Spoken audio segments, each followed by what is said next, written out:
if you have a legit community, like the point of the community, and this could be an entire follow-up episode when I come back, is more for the people that are in the community and less the company who's like hosting the community or running the community.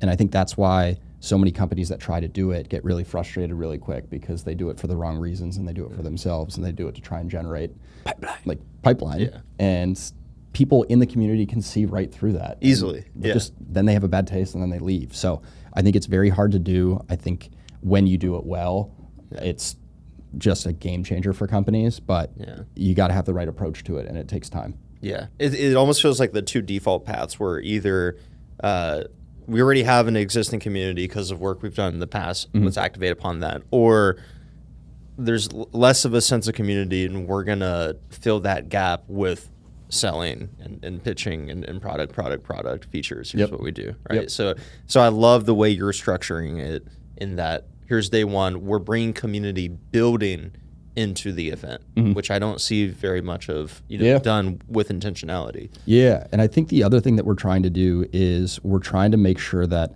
and this is I think one of the differentiators, I love a lot of the events that I see you guys at and we go to, but it's a lot of people who market to marketers. And I realize that I market to marketers, but I also know that the majority of people don't market to marketers. So what we're trying to do with this event is get a mix of people who market to marketers, but then also don't market to marketers. So it's not this big echo chamber that I think we can all agree with. Like, it's just everywhere on LinkedIn, and it's not real life, and you got to have different perspectives at time, which is why we're calling the event Highline.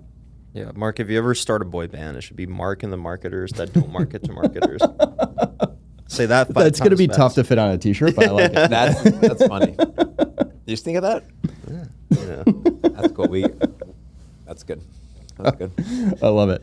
But yeah, it's going to be a lot of work. We just signed the venue contract and the hotel contract, and I forgot how expensive events can be. Especially in Jackson Hole. Yeah, it's not cheap. I mean, when you're used to rolling with the EventShark boys, getting 20x ROI, and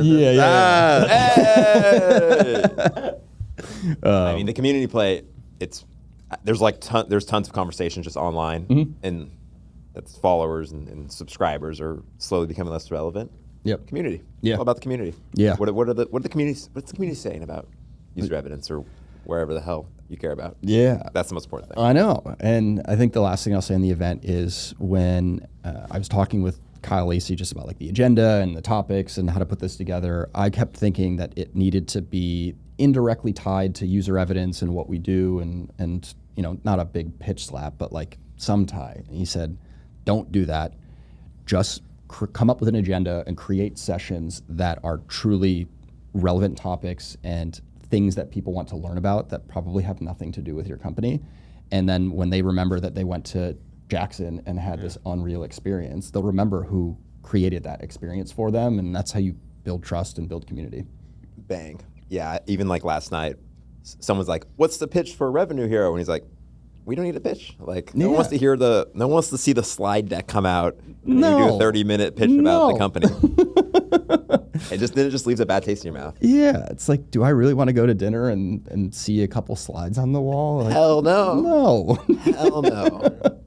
Unless the slides it's like a topic base that's really like interesting, maybe like a good speaker. I don't know. You know what I'm saying, but like we don't want to see the pitch. Like no. It's like an elementary school classroom where there's a substitute teacher and they wheel in the old TV, and then you're expecting a movie day and they pop in an education.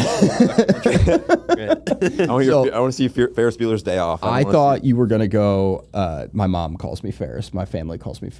They call you Ferris Bueller? They think I'm like Chicago legend. Ferris Bueller I have a horseshoe up my ass, and like I get myself in great situations and I get myself in bad situations, but I always get out of them.